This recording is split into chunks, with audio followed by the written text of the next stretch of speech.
Luton Town are in huge trouble. After a somewhat shocking rise to play Premier League football last season, they're currently sat at second bottom in the Championship table. They've lost 4 of their last 5 matches.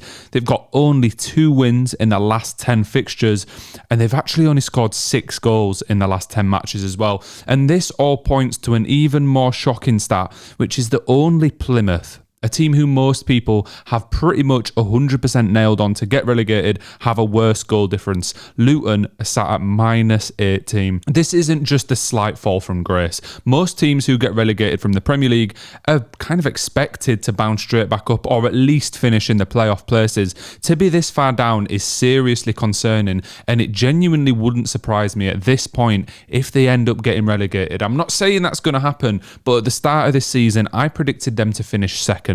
And look at where they are now.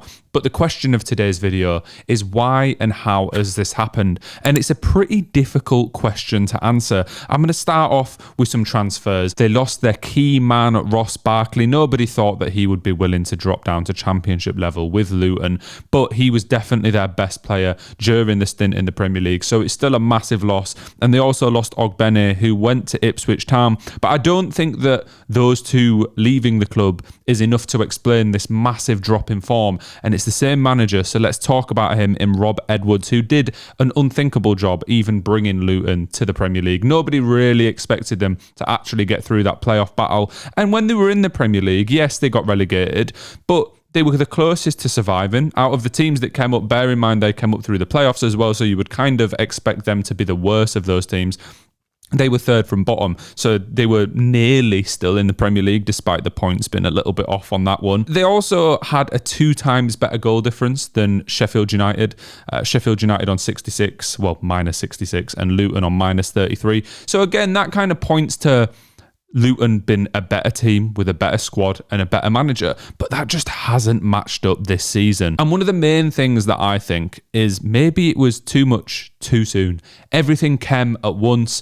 Luton were not prepared as a club to be in the Premier League. You saw that with the stadium. They had to effectively build an entire new stand to meet Premier League standards. They had to delay their first Premier League home fixture in order to finish that stand.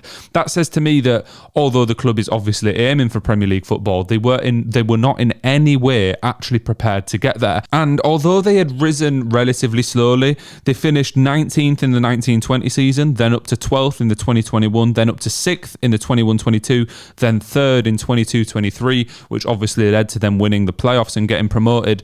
A lot of the squad hadn't particularly been revitalized, is that the correct word? They were still relatively Championship level players or even lower that managed to overachieve. It wasn't exactly a Wolves situation who went and bought half of Portugal and got promoted. It wasn't like Leeds with Marcelo Bielsa who just completely revolutionized the entire squad. Luton had built up to this point and to this level, but that point wasn't Premier League football in my opinion. And although they did better than the other teams that they went up with, that squad does not scream Premier League to me. Their main striker in Adebayo only had 10 league goals in 42 appearances in their promotion season. 10 league goals is respectable, and he actually did manage to get 10 goals in his first season in the Premier League. But to me, that doesn't scream Premier League striker, someone that's going to keep us in the league, and that is who they still have leading the line now. We're over halfway into the Championship season, and he's only had 5 league goals this season. So again, was it too much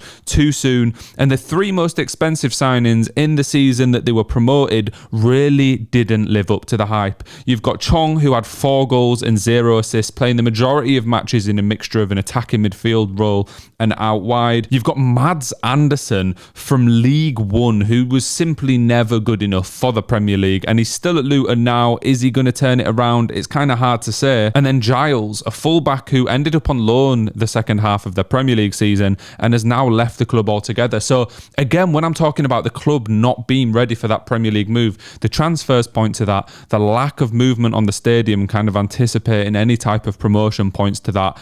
And then look at how they're performing now. Is this an issue with the club as a whole as opposed to the squad itself? But let's talk about what's happening in the Championship this season. In the summer transfer window, Luton actually made a profit, which is quite rare for a team that's just been relegated, that's got parachute payments, that should have a lot of money to invest, especially given they didn't invest a huge amount in the Premier League. The new stand only cost around £10 million to build. You would hope that with those extra funds, they're going to reinvest and they're going to really fight for promotion this season. But the fact that they made a profit in the summer points to poor ownership, poor management, in my opinion.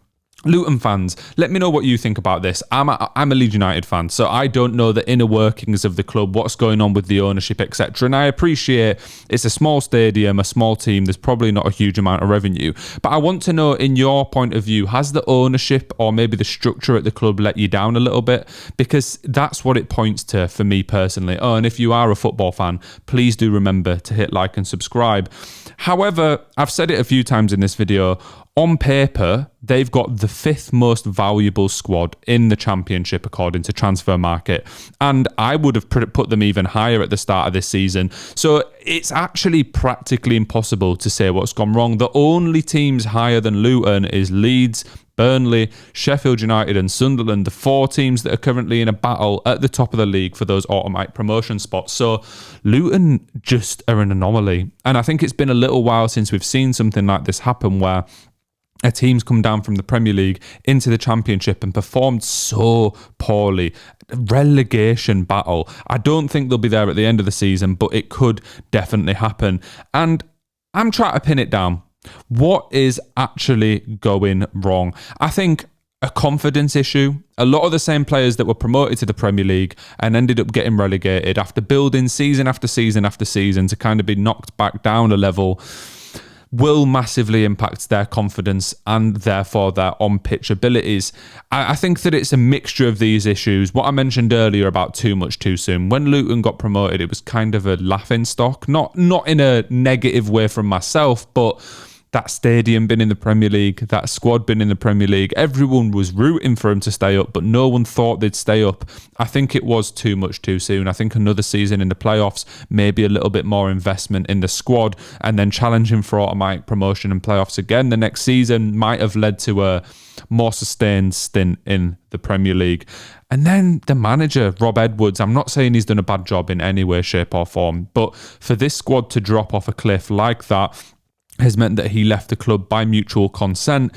And I think you do have to point to him to a certain extent. Yes, he has a lot of those players overperforming to even get into the position that they were in the first place. But now he's gone. They've got a new manager in Matt Bloomfield who has left Wycombe, who are second in League One. I feel like Wycombe fans must be really upset by this one. Someone who played there as a player for practically their entire career, has them second in League One after finishing 10th last season, has jumped ships to Luton. Is this a good move? He's had 2 fixtures there, 1 loss, 1 draw. Not a pretty start, but obviously given the form that they were already in, you wouldn't expect so. Can he turn it around? I actually think maybe a change in management wasn't the best idea. A lot of those players will have had fantastic relationships with Rob Edwards, and despite it going so badly, maybe he was the only one that could stop this, because realistically the teams around them are on a similar trajectory. If anything, a few more teams have started to pull away from that relegation race, like QPR recently. So it's impossible for me to say where Luton will finish. And to be honest, I think it's really difficult to pin down what has actually gone wrong. For me, the main 2 contributing factors is that loss of confidence due to much poorer form than they were used to in the Premier League. And it is really that too much too soon. They weren't prepared for the Premier League and they've come back down with that confidence knock, with a worse squad than they've had. And this is what's happened. It's quite sad to see, really. We'll see how it pans out for the rest of the season, but make sure you do stick around and hit like and subscribe, because I talk about the Championship a hell of a lot. So hit those buttons and I will catch you again very soon. Peace.